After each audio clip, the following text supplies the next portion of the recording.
ఈ సమావేశానికి ఇచ్చేసినటువంటి మీడియా సోదరులకు అదేవిధంగా కార్యక్రమంలో పాల్గొన్నటువంటి వైఎస్ఆర్ కాంగ్రెస్ పార్టీ నాయకులకు అందరికీ కూడా ముందుగా నా హృదయపూర్వక నమస్కారాలు తెలియజేస్తూ, తిరుమల తిరుపతి లడ్డూ విషయమై ఈ కూటమి ప్రభుత్వం ఏ రకంగా విష ప్రచారం చేసిందా అన్నది మనం చూసాం. విష ప్రచారం చేయడమే కాదు, మరి ఈ కూటమి ప్రభుత్వంలో నుండి ముఖ్యంగా భాగస్వామ్యమైనటువంటి బీజేపీ ప్రభుత్వం మౌనం వహిస్తుంది. ఎంచేతనంటే చంద్రబాబు నాయుడు గారు చెప్పిందంతా కూడా అబద్ధం తేలింది. ఏదైతే మరి సుప్రీంకోర్టు సిబిఐ సిట్ని ఏర్పాటు చేసిందో అందులో కొంతమంది అధికారులు ఆంధ్రప్రదేశ్కు సంబంధించిన ఐపీఎస్ అధికారులు ఉన్నారు, అదేవిధంగా సిబిఐకి సంబంధించి కొంతమంది అధికారులు ఉన్నారు.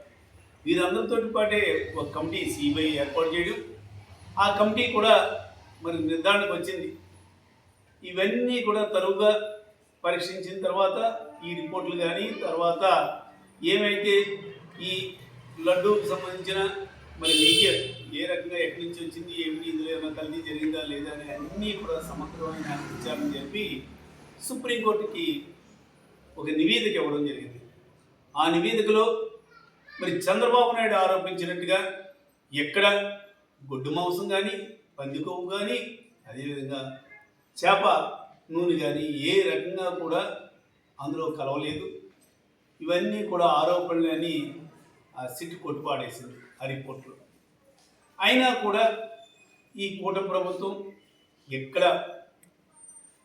ఎక్కడ కూడా ఆగకుండా ఏదో రకంగా మరి దీన్ని ఇంకా కంటిన్యూ చేయాలనే ఉద్దేశంతో రకరకాల విమర్శలు చేయడం, ఆ రకరకాల విమర్శల్లో భాగంగానే ఎక్కడా లేని విధంగా ఫ్లెక్సీలు ఏర్పాటు చేయడం, ఆ ఫ్లెక్సీలు తొలగించమని అమ్మటి రాంబాబు గారు లాంటి నాయకులు కోరితే వారి మీద దాడి చేయడం, వాళ్ళ ఇళ్ళని ధ్వంసం చేయడం మనం చూసాం. ఏ రకంగా వాళ్ళు చేశారు అన్నది. అంటే ఈ కూటమి ప్రభుత్వం అంటే చంద్రబాబు నాయుడు మెయిన్గా చంద్రబాబు నాయుడికి సంబంధించిన ఈ ప్రభుత్వం చేసే తప్పిదాలని ఎవరు కూడా క్వశ్చన్ చేయకూడదు. క్వశ్చన్ చేస్తే అంబటి రాంబాబు గారు లాంటి వ్యక్తికి జరిగినటువంటిగానే మరి పనిష్మెంట్ ఉంటుందని వాళ్ళు చెప్పగానే చెప్తున్నారు.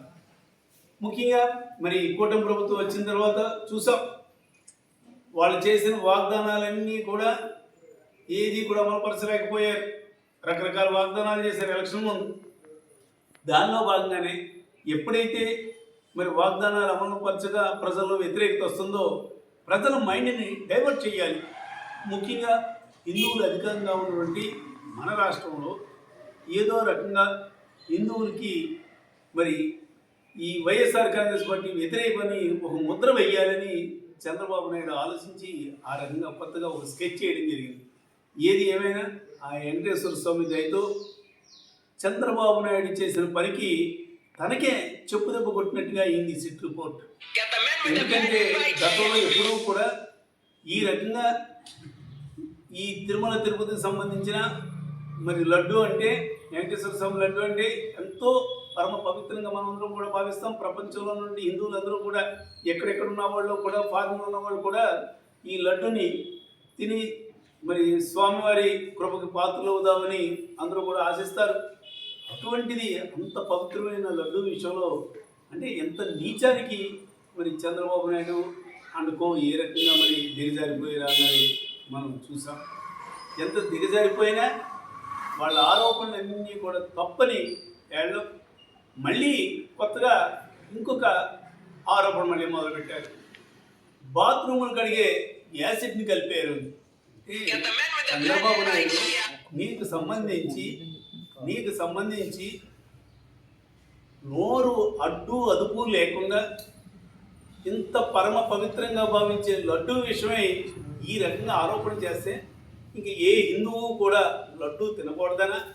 లడ్డు అంటే మరి ఎవరైనా సరే మరి లడ్డు తినాలి అనుకుంటే ఇవన్నీ గుర్తుకొచ్చేలాగా పంది కొవ్వనో లేదంటే బాత్రూమ్లోకి యాసిడ్ అనో ఏదో రకంగా ఇవన్నీ కూడా గుర్తుకొచ్చే విధంగా నువ్వు ప్రచారం చేయడం ఎంతవరకు భావ్యం, ఎంతవరకు కరెక్ట్ అని కూడా ఈ సందర్భంగా తెలియజేస్తున్నా. అంటే హిందువుల మనోభావాల్ని దెబ్బతీసినటువంటి చంద్రబాబు నాయుడు అంటుకో తక్షణమే ప్రపంచంలో ఉన్నటువంటి హిందువులందరికీ కూడా క్షమాపణ చెప్పి మేము ఏ రకంగానూ కూడా రిపోర్ట్ లేకుండానే మేము చెప్పాం, తప్పిదం చేశామని మా అందరికీ కూడా క్షమాపణ చెప్పి లెంపలు వేసుకోవాలి. ఎందుకంటే ఇంకోటి కూడా అడుగుతున్నా, మరి ఈ బోలే బాబా అనే డైరీ సంస్థ ఎవరు సెలెక్ట్ చేశారు, ఎవరు ఆధ్వర్యంలో ముందుగా ఈ సప్లై స్టార్ట్ చేసింది? చంద్రబాబు నాయుడు మీకు తెలియదా? స్వయంగా ఎలక్షన్ ముందు 2019లో మీరే ఆ సంస్థని మరి సెలెక్ట్ చేయడం. అంతేకాకుండా మన మధ్య ఇంకొక విచిత్రమైన ఆరోపణ కూడా చేయడం జరిగింది. 320 రూపాయలకి నెయ్యి ఎవరు సప్లై చేస్తారని. గతంలో మర్చిపోయారా? అంతకు ముందే మీ టైంలో 291 రూపాయలకి కేజీ నెయ్యిని మరి సరఫరాకి మీరు కాంట్రాక్ట్ కుదుర్చుకోలేదా? అంటే మీరు చేస్తే సంసారం, ఎదుటి వాళ్ళు చేస్తే ఏదో వ్యభిచారం అన్నట్టుగా ఉంది మీ తీరు. అంటే మీరు ఏం చేసినా తప్పు లేదు, కానీ ఎదుటి వాళ్ళు అంతా కూడా రూల్ అండ్ రెగ్యులేషన్స్ అన్నీ కూడా ఫాలో అవుతూ చేస్తే అది తప్పు. అంటే ఏదో రకంగా వాళ్ళ మీద నెపం నెట్టాలన్న ఉద్దేశంతో మీరు రాజకీయాలు ఉంటే రాజకీయాల్లో చూడండి. మీకు వ్యక్తిగతంగా కక్ష ఉంటే చంద్రబాబు నాయుడు గారు, మీకు ఇంకోటి ఇప్పుడే చెప్తా ఉన్నా, మీకు వ్యక్తిగతంగా కక్ష ఉంటే జగన్మోహన్ రెడ్డి గారిపై తీర్చుకోండి. అంతేగాని పవిత్రమైన లడ్డూని కానీ వెంకటేశ్వర స్వామిని కానీ రాజకీయాల్లోకి లాగొద్దు. అంటే మీ దృష్టిలో రాజకీయాలకి ఏది అనర్హం కాదు అంటే ఆఖరి తిరుపతి లడ్డూని కూడా రాజకీయం చేసేద్దామని. కాబట్టి మీకు ఏదైనా ఇబ్బంది ఉండి రాజకీయ వ్యతిరేకత ఉండుంటే తప్పనిసరిగా చట్ట ప్రకారంగా యాక్షన్ తీసుకోండి. మీరు అధికారంలో ఉన్నారే. ఏ రకమైన ఆధారాలు లేకుండా ఉత్తుత్త ఆరోపణ చేసేయడం, అది కూడా ఇంత ఇంపార్టెంట్ అయిన విషయం పైన ఆరోపణ చేయడం, తర్వాత చతికిలు పడిపోవడం. ఏ అధికారి కానీ ఏ నాయకుడు కానీ ఎవరైనా తప్పు చేస్తే చట్ట ప్రకారంగా వాళ్ళ మీద యాక్షన్ తీసుకోండి. అంతేగాని దయచేసి లడ్డూ పవిత్రతను పాడు చెయ్యొద్దు, లడ్డూ పవిత్రతను కాపాడమని మా వైఎస్ఆర్ కాంగ్రెస్ పార్టీ తరఫున రాష్ట్ర ప్రభుత్వానికి విజ్ఞప్తి చేస్తూ, లేదంటే ఈ రకంగా లడ్డూ పవిత్రతని మీరు దెబ్బతీయడమే కాకుండా లడ్డూ అంటే ఒక చులకన భావం వచ్చేలాగా ప్రవర్తించిన మీకు రానున్న రోజుల్లో మరి ఎవరైతే వెంకటేశ్వర స్వామి భక్తులు ఉన్నారో వారందరూ కూడా తప్పనిసరిగా శిక్ష వేస్తారంటూ మాత్రం ఎటువంటి సందేహం లేదని ఈ సందర్భంగా తెలియజేస్తూ, ఇకనైనా కూడా మాట్లాడేటప్పుడు నిజాలు మాట్లాడండి. గతంలో కూడా అనేవాళ్ళం, చాలామంది చెప్తూ ఉండారు చంద్రబాబు నాయుడు ఎప్పుడు కూడా నిజం మాట్లాడు, తనకు మునిశాపం ఉంది, నిజం మాట్లాడితే తల వెయ్యి చెక్కలు అయిపోతుందని. అదే అనిపిస్తుంది.